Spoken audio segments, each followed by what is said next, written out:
Good. Yeah. So Dennis and Planet Mosh, welcome in northeastern metal band, Spartan Warrior. Come all the way from Scotland. Right. Having fun so far? Yeah, absolutely. It's been good weekends and so far. Yeah. Late arrivals last night, but early starters and caught up in the end. Yeah, it's all been good. So what time did you set off this morning? I think the guys, we did sort of an advance party. The guys set off around about 3 mid-afternoon Friday. Aye. And then Neil and I followed up about 5ish. So we were all on site by about 5:30. Yeah. Right. Yeah. And into the swing. No. Pitching tents. We never heard you make any noise anyway. Well, everybody else made a noise and kept us awake. I think it was about 3:30 in the morning when the whole campsite went with a rousing rendition of Freebird on an acoustic guitar. But yeah, it's been a long time since we sort of camped in a tent. Right. Which is good fun. Aye. Right, so how did it feel playing at 11:30 in the morning? Brilliant. Yeah. What you ought to say, you out your tent, you call out, hey, we'll play. Yeah. I suppose. You haven't got far to crawl. It's like a No. about half a mile from the download from that camp. It wasn't too bad, seriously. Yeah, I mean it's pretty good. I mean, well, I don't think we've opened up a festival since 2010, right. when we did Headbangers Open Air, and that, I think that was about midday as well, wasn't it? Yeah. But I mean, it was good crowding. Dave, who organised it, said there would be, and there was. So I enjoyed it. It's a nice festival. I've been here the last 3 years. It's a good little festival. Oh, it's a brilliant festival, you know. But I think for anybody opening up at that sort of time, it's always a bit of a daunting prospect, you know, because you don't know whether people are going to be fit enough to attend from the night before, or whether you're going to be fit enough to attend or if we're going to be fit enough. Because it's so close together, you haven't got sort of, that far to stagger from the route. No, that's right. But it's as an opening band, it's always a bit of a challenge. Yeah. But we enjoyed it, didn't we? I mean, we sort of take the view, and we're sort of born out of Headbangers Open Airs. If people want to see, it doesn't matter where you are on the bill. If people want to come and see you, they'll come and see you. If they don't want to see you, they'll go and do something else. Yeah. So it's in a lot of ways it's irrelevant. Yeah. So, and I think if you play early, you get to get more beers in later on. That's certainly true. Yeah. Well, we're actually happy with the turnout once we started playing. They just seemed to come in and watch us, and it was great. Yeah. General question for you two. You've been in the band since the beginning, really. Did you ever sort of think you'd be playing 30 odd years later or not?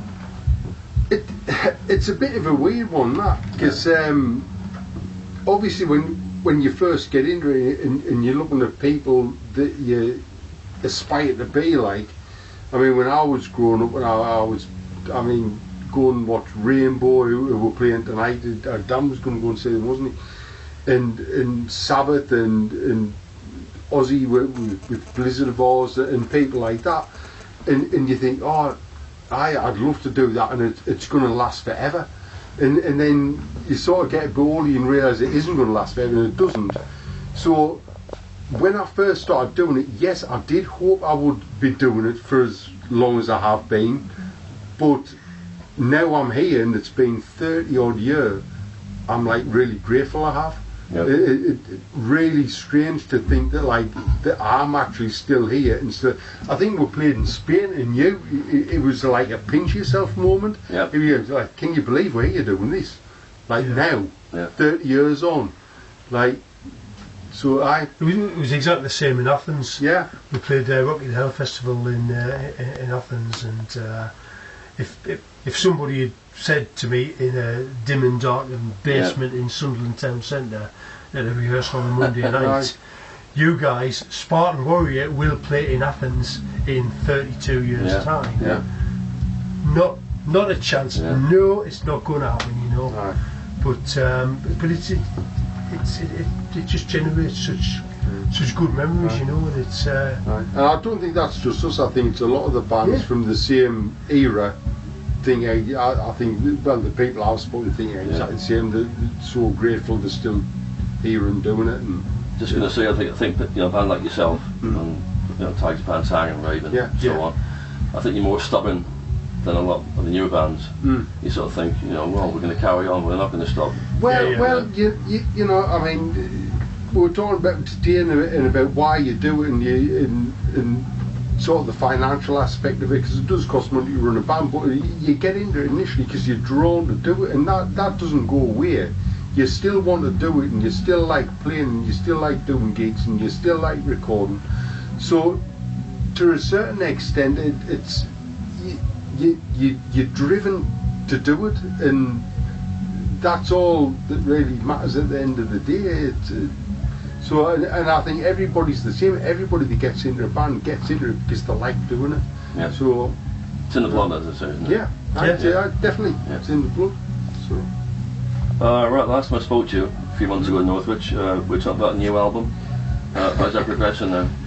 Almost done. Aye. Yeah. We've spent an awful long time capturing the right sort of performances and what have you. So we are, I think, a vocal performance away from completing the final track on the album. Yeah.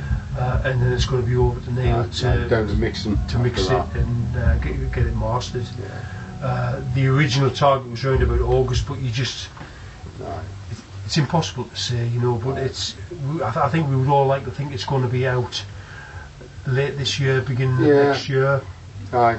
But we've got a lot of business to talk about with a couple of labels. I mean, certainly since the beginning of this year, we played the Brofest warm-up show, and we generated a lot of label interest in relation to simultaneous re-releases of the first album alongside a new album.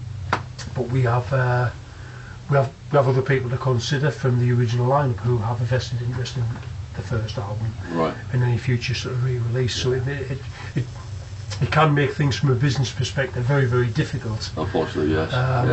So we've decided for the time being that we'll finish the recording. Yeah. We'll get the new album mixed and mastered.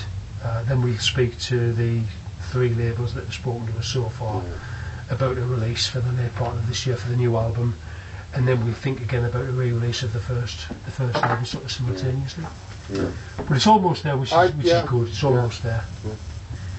Right, and well, I was going to say, are you checking in the bands over the weekend, but you're only here for today, aren't you? So. Well, we sort of came in last night. We caught the Joker's Rage on one stage last thing.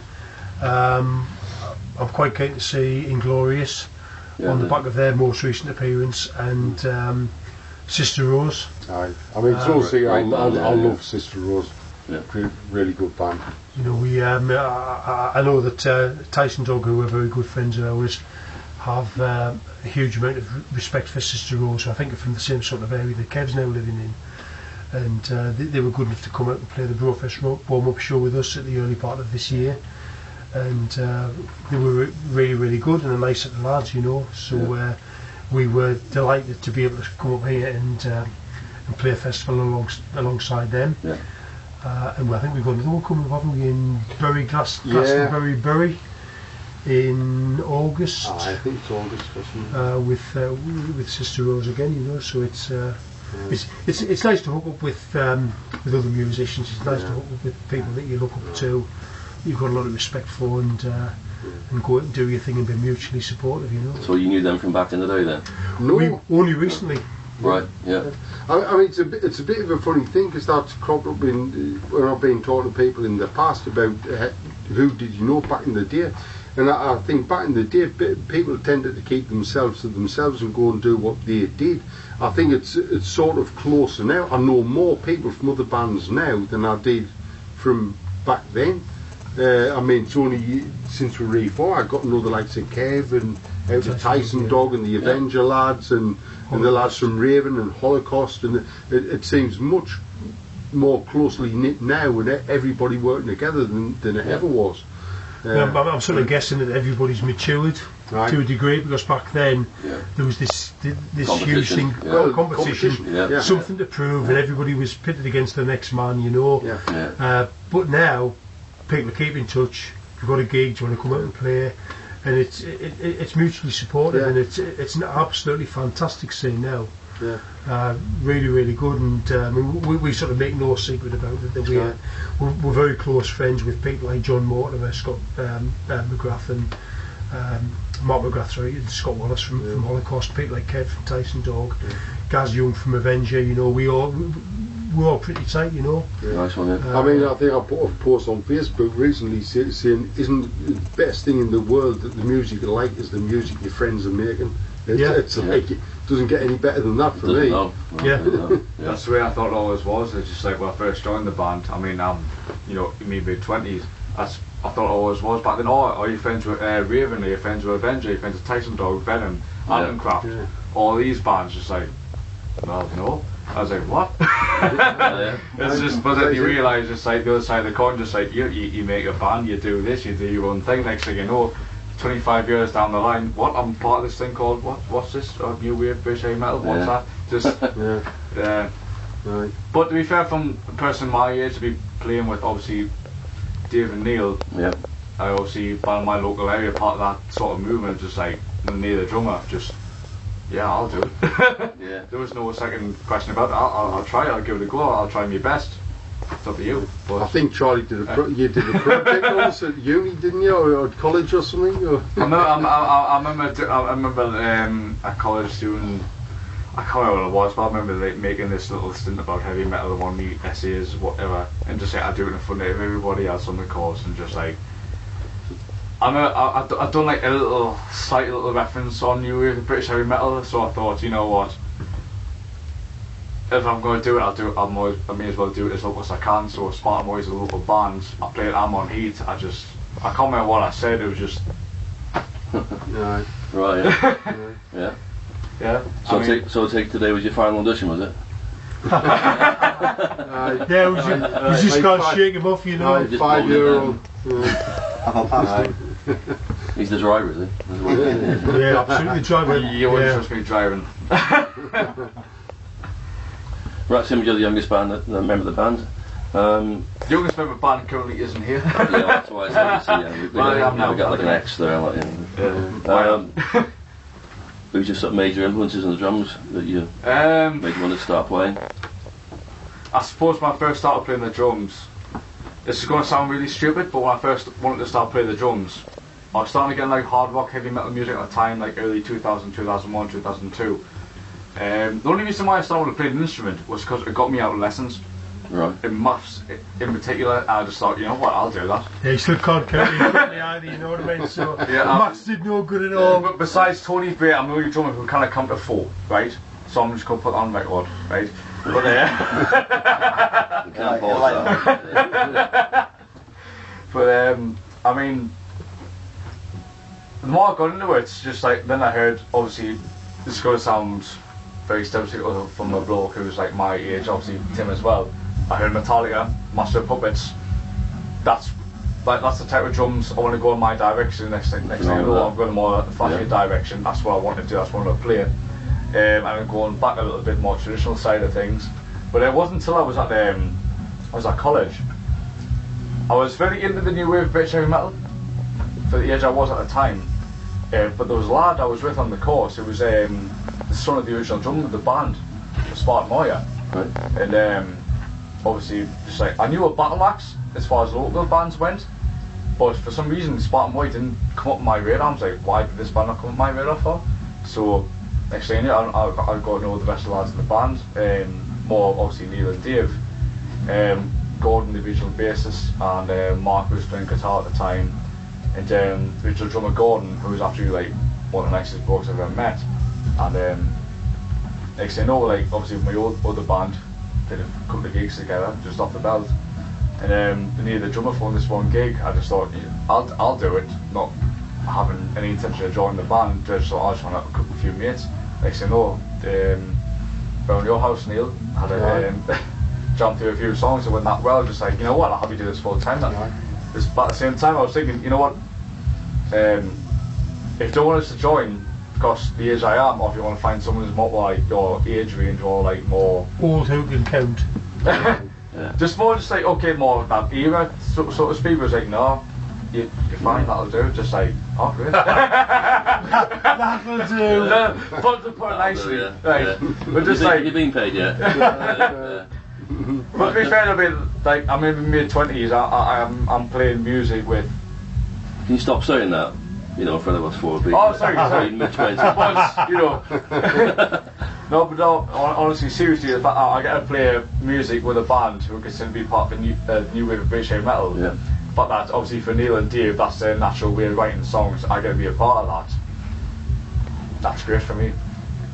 So It's a good genre of music, isn't it? it is. It's brilliant. Aye. You know, you can play fast stuff, slow stuff. Yeah. Yeah. I mean, Yeah. as far as I'm concerned, it's like that's my musical heritage because, like, I love obviously Venom, Raven, Satan, Tyson Dog, Atom Craft. I love all that stuff.